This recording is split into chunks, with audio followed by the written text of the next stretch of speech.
And let me say welcome to Economist Dr. Indera Sagewan. A special good evening, ma'am. Good afternoon, good night to yourself and your viewers. Thank you so much. Of course, for folks who may not know, Dr. Sagewan is a specialist consultant in competitiveness and sustainable development with specialization in private sector development, global value chains, and clustering. And she has a PhD in international relations at the University of the West Indies, specializing in firm-level export competitiveness in small island development states. And I want to thank you so much for taking time out to be here on the Observer this evening.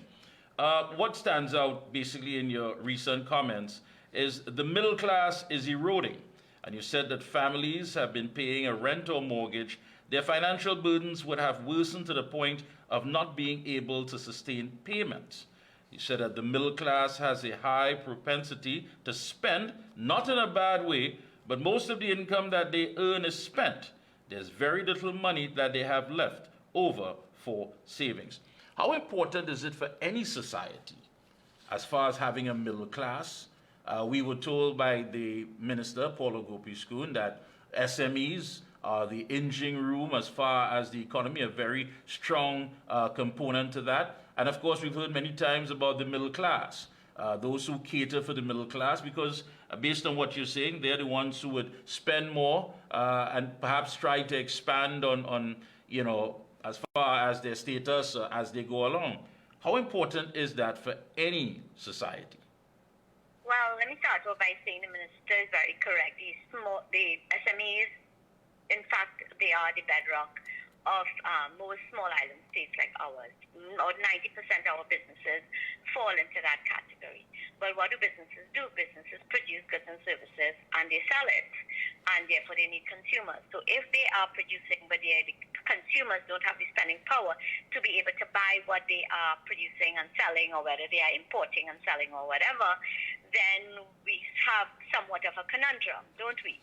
So while on the one hand that the SME sector is extremely important, on the other hand, as equal or even more so, because in economics we say that supply is a derived variable, meaning that there must be the existence of demand in order for supply to take place, because it is only if there's the demand for products, generally are business people inclined to supply them, because their objective is to make profit. Now the middle class in any society is the most important segment of a society, because these are the people, tends to be the largest grouping in an economy, and it is that grouping that, like as you quoted me in the article, is that segment of people who spend most of their money.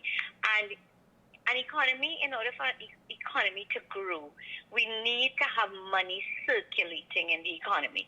We don't want to have a situation where people earn money and most of it is packed up in a bank, or parked up in an investment, or parked up in property. We want the cash money to be rotating, to be circulating in the economy, because when suppliers supply goods and services, when we go to the grocery, for example, and we buy, think about it. We spend $100, but from that $100, part of it goes to the farmer, part goes to the supplier of the goods, part goes to the manufacturer, and the money really turns over and over.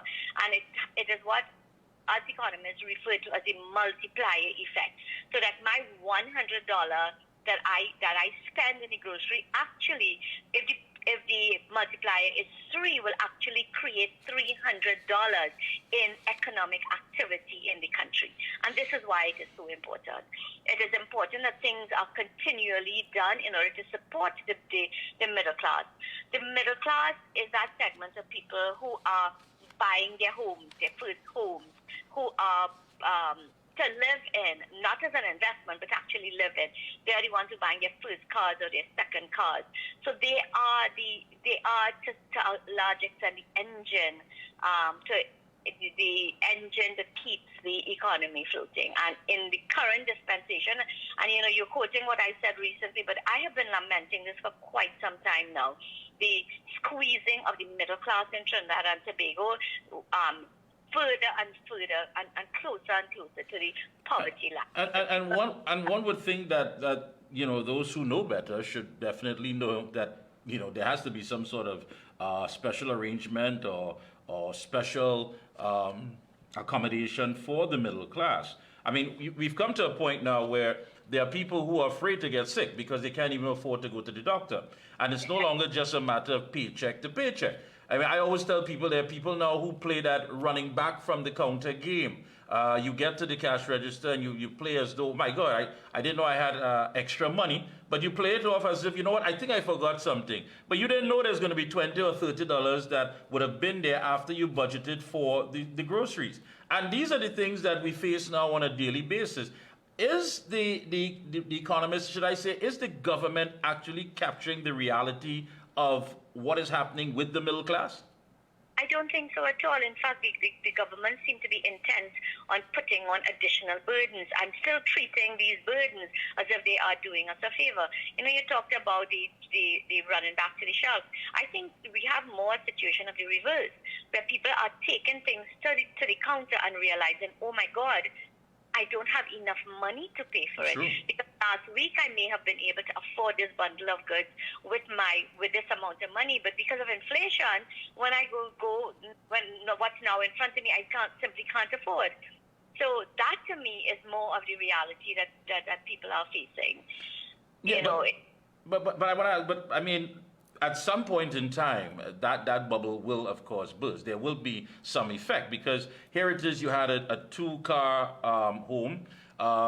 Based on your current situation, you may have to sell one vehicle.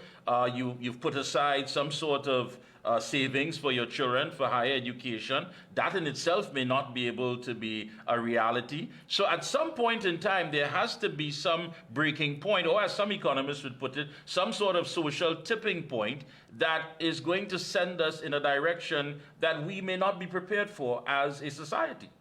But I think I feel that in many regards we have reached that tipping point, because we have a situation now where increasingly professional persons, and they fall within the middle class, are looking for options outside of Trinidad and Tobago. Young couples with young children in particular, two professionals, their kids, they are looking to other places in the world where they can make a living. People are selling off their properties, they're selling out their assets, and they are moving. And of course the crime factors in here, but it is not just the crime. It is about a standard of living that this country is simply no longer affording them, and therefore they are making a choice to go elsewhere. The issue of job creation is also one that we need to talk about. The budget spoke about unemployment figure of 3.5 or something. I want to say categorically that cannot be true. There's no way that's not true. No. I mean, look, the other day I saw who was outside. Remember when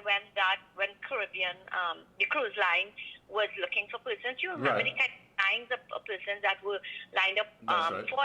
So it happened again just recently. Yeah, with Guyana. Yeah, exactly. I was trying to do again, and again, look at the number of persons. So that the data is not correct, and to stick our heads up in the cloud and pretend that it is just playing foolish, with big people business, because people are hurting. People are really, really hurting, and I mean, yes, you're going to the restaurants and thing, and you're seeing a lot of people are out dining and thing, but I think we need to stop and we need to do the analysis. Who are those people who can afford that? Because more and more this country is getting to the point where we have upper, I wouldn't even say upper middle class, but we have the elite, and then we have those who are just struggling to get by, and then we have those in poverty. And I want to say, I feel very strongly that this is now a society that is penalizing persons for being hardworking, for thriving, for better, for having educated ourselves, whether through GATE or whatever means. These people, we are being penalized for that. And I agree with you 100%. And another thing, I don't think that we can basically circumvent the issue of crime. All of these things will have a domino effect. And you did mention that throwing money at the National Security Ministry yearly was not the answer. And currently today, we are at 482 murders. And we still have, what, 2 months or a month or something, a month and a half to go, if 1 month? And we have basically 2 months. Today, November and December, we have 2 months. Yeah, 2 months to go. So basically we're at 482 murders. Right. And now the Prime Minister is saying, listen, enough is enough. But is it too late? Has the train left the station? And I mean, and trust me, and I know you would agree that we are not here to talk doom and gloom, but there's a reality here. And that reality is that the fact of the matter is that after COVID, 5,000 plus retail stores could not reopen, and many of them couldn't keep the lights on, and many of the businesses didn't get an economic lifeline. So of course we had a domino effect where all of that is. So what is our new shift? What is our new dynamics moving forward? Because we certainly can move forward without a middle class being represented. And that's a scary thing, because when we listen to the budget, and I mean the budget right now is a go-to document because it was just read, the budget continues to place a very, very heavy emphasis on the energy sector, which is declining. That is the reality. Based on our own reserves of natural gas, there is no basis for expansion of the sector. We have seen significant amount of unemployment happening in the sector. We have seen closure of Train 1, LNG Train 1, of plants, of petrochemical plants. This is the reality of the sector. The government seem to be very, very committed, as they should be, to trying to work out an arrangement with the Dragon Field with Venezuela. But there's so many variables over which we have no control over. And great if we can work that out. And of course, put some of your best minds to working that through, and let us all pray that it happens. But in the meantime, we need to operate in Trinidad and Tobago as if that is not going to happen. Agreed. If we could start, if at the government and the planning level, we could behave as if we're at the end of the natural gas boom, then we could possibly actually start putting our minds to how do we create opportunities for growth in other sectors and create opportunities for job creation in these other sectors. And there are many low-hanging fruits that we have around us within this economy. It is simply that we do not put the kind of resources in, the kind of planning in, the kind of support that is required, that the private sector requires in order to encourage them and incentivize them in order to be able to go into these areas and create opportunities. Yeah, and again, okay, so how do we move forward? I mean, how do we, without having a middle class to represent, I mean, what do we do? To me, the answer is really very simple, It requires our government to say, okay, we've been talking about food security. We're talking about that for a long time. We import $6 billion in food. Imagine if we could cut that by 1/4. That is quite significant, right? And if we cut it by 1/4, it means a quarter of 6 million, help me, is how much? Is 1-point-something billion, close to $2 billion, right? Right. $2 billion. That is $2 billion of economic. But one second. And I have to say this. I mean, that's all good and well if the government understands that they should be restricted only to policies, only laying out policies. Government has no business being in business. Correct. But you asked me what we could. So I'm trying to answer that in terms of certainly one of the lower and government. But first, government, you need to understand, okay, this is what the potential is. The potential is for me to potentially keep $2 billion circulating in this economy, creating jobs in this economy and growing this economy. And that requires that we understand where the world is going, understand the impact of climate change, and rethink and reshape agriculture away from what it is right now into technology-driven agriculture, where it really becomes attractive for young persons to want to get into it and get into it in a way that can be sustainable. If necessary, we use tariffs and non-tariff barriers in order to penalize imports so that we can create a space to allow the sector to be able to grow and develop. Okay, that's one area. Tourism is another such a low-hanging fruit. Yeah. But the tourism in Trinidad is dying. It's dying a slow and painful death. To begin with, we've never prioritized it, even though we have Tobago, which is more than comparable to a St. Vincent or Grenada. And my God, tourism is booming in this economy, and the stakeholders in Tobago continue to be lamenting, the pain that they are suffering. And they are suffering because while international flights are increasing in terms of going into these smaller islands, more and more, less and less flights are coming into Trinidad and Tobago. So the source markets are clearly looking around us and looking at our neighbors and not looking at here. We've been talking so long about medical tourism. We have the basis for medical tourism. We have a teaching school. We have so many doctors that we churn out and nurses, etc.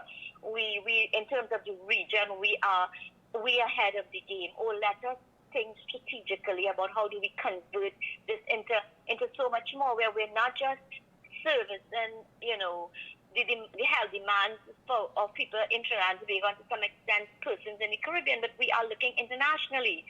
We have sun, we have a democratic system, we have good solid banking system, we have there's so much. If we can focus on product development, we can do that. We can encourage persons. If we decide on the niche that we want to focus in on, we build out the infrastructure, and we now attract persons who are looking for those kinds of services to come to Trinidad and Tobago. They will come, they will bring their family, they will get their health services, they will enjoy some of the recreational activity, they will rent a car, they will pay accommodation. There's so many spillover effects that could take place in such an area. And I just kind of talking one or two things. I know we were probably run out of time already. But I'm saying, the bottom line I'm saying is that strategic planning, not like we knew it in the past, where it is long-term planning, 5-year plan and all of that. The world is too dynamic and it is changing too rapidly for us to engage in long-term planning. We need to think, we need to look at where we are now, we need to look at the future, and we need to look at what the imperatives are, we need to look at where we can play and play effectively, and we need to very quickly. We don't agree. have time anymore We to don't. say, well, it can happen in the next 15, 20 years. We've run out of time. And I agree with you. You are on point. And we are going to, of course, continue this interview some more in the near future. I want to thank you so much for taking time out to linking with us here this evening. It has very well. It's been insightful. And thank you so much again. Best of luck to you and your entire team. And keep up the good work. Thank you. Thank you so much.